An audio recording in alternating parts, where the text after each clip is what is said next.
जय हिंद दोस्तों, मैं आप सभी के बीच लेकर आ गया हूँ क्लास 10th का आपका हिंदी सब्जेक्ट जो गोधुली है ना, उसका चैप्टर 1 लेकर आ गया हूँ। चैप्टर का नाम हुआ श्रम विभाजन और जाति प्रथा। ठीक है, तो इससे रिलेटेड में जितने भी आपके एग्जाम में ऑब्जेक्टिव या सब्जेक्टिव क्वेश्चन पूछे जाएंगे, यहीं से क्वेश्चन आने वाले हैं। ठीक है, आप एक बार पूरे वीडियो को देखिएगा, फिर आप प्रीवियस ईयर क्वेश्चन का सेट लगाइएगा, आपको पता चल जाएगा कि कैसा ये वीडियो है। ठीक है, तो चलिए हम स्टार्ट करते हैं। सबसे पहले महत्वपूर्ण बिंदु बताएंगे, फिर ऑब्जेक्टिव बताएंगे, फिर आपको सब्जेक्टिव क्वेश्चन आंसर बताएंगे। मतलब पूरा एक ही वीडियो में क्लियर, फिर आपको इधर उधर भटकने की कोई ज़रूरत नहीं है। और इसको अच्छी तरह से नोट्स बनाइए, पढ़ के जाइए, आराम से लिख कर आइए, क्या टेंशन है।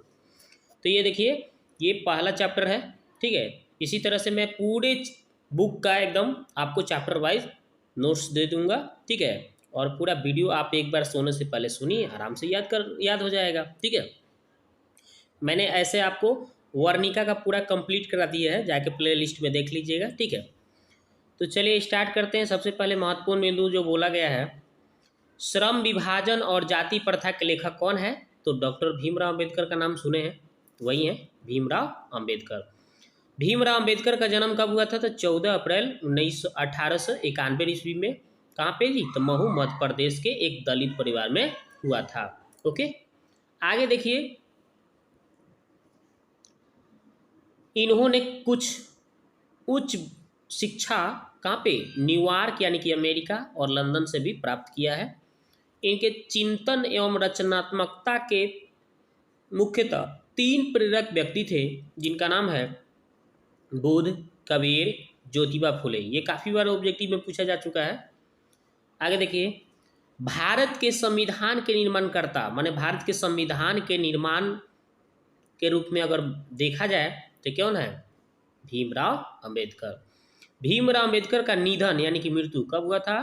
तो दिसंबर 1956 ईस्वी में हुआ था। कहाँ पे? दिल्ली में हुआ था। इनकी प्रमुख रचनाएं हैं जो बुक को लिखे हैं। ये बुक पहला क्या नाम है? The caste in India. ठीक है, their mechanism, genesis and development, who are Shudras, Buddha and his Dhamma, annihilation of caste इत्यादि। ठीक है, तो जो भी इम्पोर्टेंट बुक का नाम है वो हमने इसमें लिखा है, ताकि जो एग्जाम में आपको पूछा जाता है। ठीक है ना, आगे देखते हैं। इनके संपूर्ण वाङ्मय कितने खंडों में? 21 खंडों में प्रकाशित हो चुका है, याद रखिएगा। श्रम विभाजन और जाति प्रथा पाठ भीमराव अम्बेडकर का प्रसिद्ध भाषा एनिहिलेशन ऑफ कास्ट से लिया गया है। ये श्रम विभाजन जाति प्रथा पाठ कहाँ से लिया गया है? तो उनका सबसे प्रसिद्ध भाषा जो है ना, एनिहिलेशन ऑफ कास्ट से लिया गया है। आगे देखते हैं, एनिहिलेशन ऑफ कास्ट का हिंदी रूपांतरण किसने किया था भाई? हिंदी में रूपांतरण किसने किया था? तललाई सिंह यादव ने किया था, याद रखिएगा, ये भी बार बार पूछा गया है। अब हम ऑब्जेक्टिव की शुरुआत करते हैं। तो देखिए, पहला ऑब्जेक्टिव है, हम डायरेक्ट इसका आंसर लिखे। ठीक है, ऑप्शन नहीं दिए हैं। ठीक है ना, श्रम विभाजन और जाति प्रथा के लेखक कौन है भाई? तो कौन है? भीमराव अम्बेडकर। लेखक की दृष्टि में आदर्श समाज कैसा होना चाहिए? जिसमें स्वतंत्रता, समता और भ्रातृत्व भाव हो। लेखक की दृष्टि में विडंबना की बात क्या है? जातिवाद के पोषकों की कमी नहीं है, यही इसका आंसर हो गया। आगे देखते हैं, लेखक बेरोजगारी के प्रमुख और प्रत्यक्ष कारण किसे मानता है? प्रत्यक्ष लिखिएगा इसको। ठीक है, तो जाति प्रथा को मानते हैं। अम्बेडकर की दृष्टि में भाईचारों का वास्तविक रूप कैसा होना चाहिए? कैसा होता है? तो दूध और पानी के मिश्रण की तरह। भारतीय संविधान के निर्माण के महत्वपूर्ण भूमिका किसकी है? तो भीमराव अम्बेडकर की। सभ्य समाज की आवश्यकता क्या है? तो श्रम विभाजन है। निम्नलिखित रचनाओं में कौन सी रचना डॉक्टर अम्बेडकर की है? तो ये सभी हम लिख दिए हैं। द कास्ट इन इंडिया, उसके बाद में है द अनचेबल्स, who are they, you are they, who are सुधराज। ये सभी जो हैं आपका, ये रचनाएं जो हैं अम्बेडकर जी का है। ठीक है, आगे देखिए, आधुनिक सभ्य समाज श्रम विभाजन को आवश्यक क्यों मानते हैं? तो कार्य कुशलता के लिए मानते हैं। आगे देखते हैं, श्रम विभाजन और जाति प्रथा पाठ बाबा साहब के किस भाषण से का संपादित अंश है? The annihilation of caste. प्राथमिक शिक्षा प्राप्त करने के बाद अंबेडकर उच्च शिक्षा प्राप्त करने कहाँ गए थे? तो न्यूयॉर्क। ठीक है, आगे देखते हैं। अंबेडकर के चिंतन एवं रचनात्मकता के लिए प्रेरक व्यक्ति थे तो बुद्ध थे, कबीर थे और ज्योतिबा फुले थे। जाति पाति तोड़कर मंडल भाषा लाहौर में कब हुआ था? तो ये सन 1936 में हुआ था। अगला है श्रम विभाजन और जाति प्रथा क्या है जी? तो निबंध है। अगला क्वेश्चन है अंबेडकर के भाषण एनिहिलेशन ऑफ कास्ट को किसने हिंदी में रूपांतरण किया था? तो ललई सिंह यादव ने किया था। आगे देखते हैं। अंबेडकर का जन्म किस परिवार में हुआ था? तो दलित परिवार में हुआ था। लेखक को इस युग में कहाँ पर विडंबना दिखाई दिया है? तो जातिवाद में। डॉक्टर अंबेडकर के माता का क्या नाम था? भीमाबाई। आगे देखते हैं। डॉक्टर अंबेडकर ने पीएचडी की उपाधि कब धारण की थी? तो 1916 में। The caste in India their mechanism के किसकी रचना है? तो भीमराव अंबेडकर। आदर्श समाज स्वतंत्रता समानता भातृत्व पर आधारित होगा किसने कहा? तो डॉक्टर भीमराव अंबेडकर ने। डॉडट पेशे का दोषपूर्ण और निर्धारण करती है तो जाति प्रथा। जाति प्रथा भारत में बेरोजगारी का एक डॉडट कारण बनी हुई है तो प्रत्यक्ष और प्रमुख। मूक नायक क्या है? तो अखबार है। भीमराव अंबेडकर का जन्म कब हुआ था? तो 14 अप्रैल 1891 में। भीमराव अंबेडकर का जन्म कहाँ हुआ था? तो महू मध्य प्रदेश में हुआ था। भीमराव अंबेडकर की मृत्यु कब और कहाँ हुई थी? तो 1956 ईस्वी में दिल्ली में हुई थी। डॉक्टर अंबेडकर ने किस पत्रिका का संपादन किया था? तो बहिष्कृत भारत का। भारतीय संविधान के निर्माणकर्ता के रूप में किन्हें जानते हैं? भीमराव अंबेडकर को। डॉक्टर अंबेडकर वांग्मय हिंदी में कितने खंडों में प्रकाशित हो चुकी है? 21 खंडों में। डॉक्टर अंबेडकर के पिता का क्या नाम था? तो रामजी सकपाल। डॉक्टर अंबेडकर ने किस प्रथा को आर्थिक प्रथा से भी खतरनाक प्रथा माना है?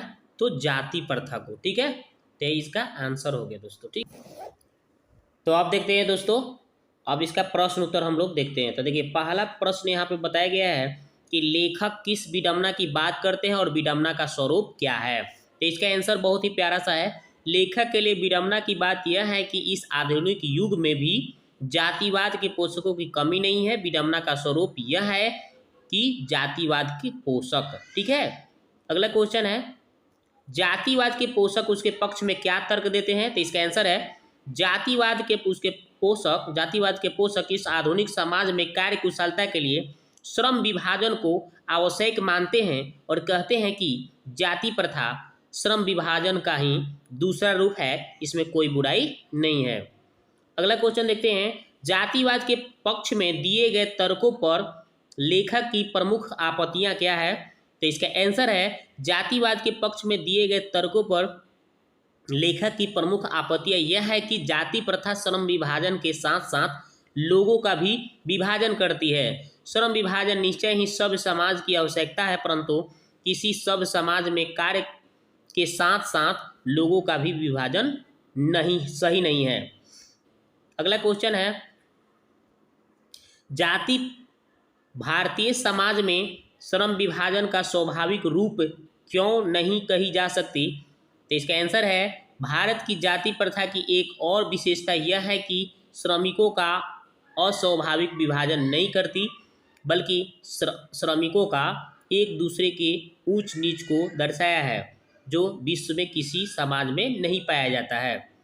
अगला क्वेश्चन है जाति प्रथा भारत में बेरोजगारी का एक प्रमुख और प्रत्यक्ष कारण कैसे बनी हुई है? तो इसका आंसर है भारत में जाति प्रथा लोगों को कोई भी ऐसा कार्य नहीं चुनने देती है जो उसके पूर्वजों ने नहीं किया हो।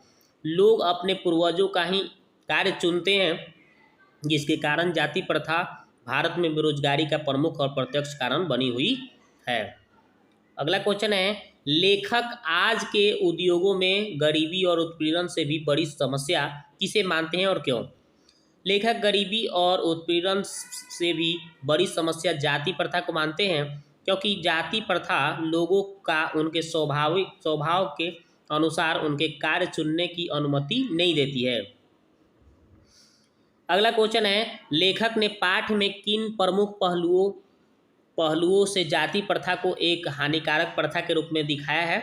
इसका आंसर है, इस पाठ में लेखक ने कई पहलुओं से जाति प्रथा को एक हानिकारक प्रथा बताया है, जिसमें आर्थिक और रचनात्मक पहलू सबसे प्रमुख है। अगला क्वेश्चन है, सच्चे लोकतंत्र की स्थापना के लिए लेखक ने किन विशेषताओं को आवश्यक माना है? तो इसका आंसर है दोस्तों, सच्चे लोकतंत्र की स्थापना के लिए लेखक ने लोगों के बीच दूध और पानी के मिश्रण जैसे भाईचारे को आवश्यक माना है।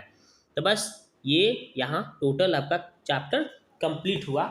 अब आप तो वीडियो पूरा देख चुके होंगे, अब आप एक प्यारा सा कमेंट कीजिए कि आपको वीडियो कैसा लगा, ताकि मैं आपके लिए दूसरा वीडियो जल्द ही लेकर आ जाऊँ। ठीक है।